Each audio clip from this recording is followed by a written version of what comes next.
We're giving people a chance to get a first-hand look at ash trees infested with emerald ash borer.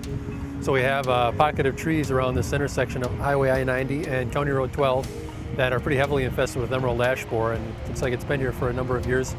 And so this is a chance for people to see some of the signs and symptoms of what trees infested with emerald ash borer look like. One of the most important things with emerald ash borer is finding it when it's in a new location. And the key to finding it is learning how to recognize a tree that's infested with it. We can take a walk down and look at some of these infested trees.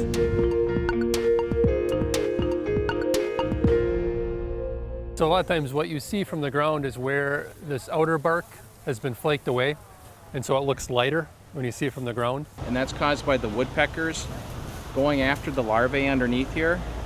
And when they do that, when they hit this with their beaks, they flick the bark off, and it creates this blonding appearance here. And that's one of the indications that a tree may have emerald ash borer, is seeing this blonding effect on the bark. That's probably the most recognizable symptom you're going to see generally from the ground that alerts you to a tree is maybe infested.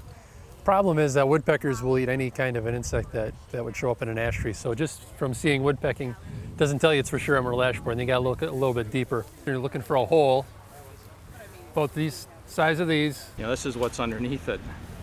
This is where the larvae are crawling underneath the bark here, and then they're exiting through here. An exit hole there.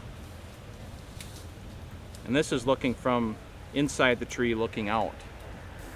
So then what you'd be looking for around that woodpecker, we can just look here where there's a crack in the bark, is we're looking for this particular type of tunnel that the beetle makes, which it's this back and forth serpentine pattern. So you get the letter S showing up.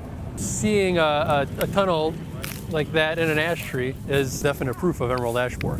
Other things that might tunnel in an ash tree, other types of insects, you won't get that kind of consistent back and forth serpentine pattern. Beyond the woodpecking, other things you might see that first alert you to emerald ash borer is you might see these vertical cracks starting in the bark. You can see a lot of them, and on this tree, like right here, you can get a vertical split.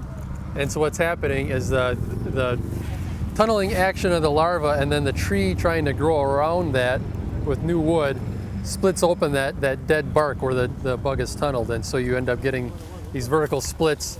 The beetle will take 1 year to 2 years to develop, and this is one that would be ready to emerge this next summer because it's pretty much full grown.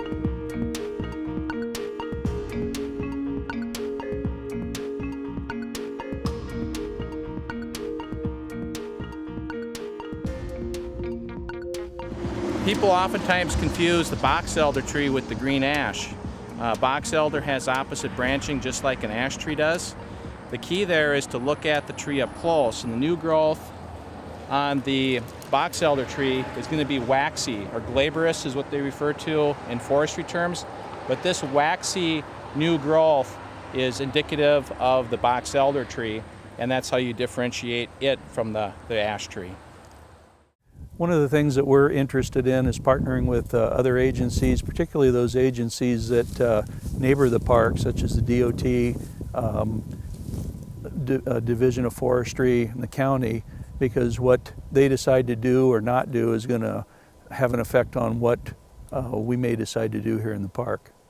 One of the things that we're considering are different management strategies to address this issue of emerald ash borer. And that may be different in different locales. It may be a different strategy within a given park, depending upon where the infestation is in that park. We're looking at biocontrols, we're looking at sanitation. Those are the primary opportunities to attack this problem.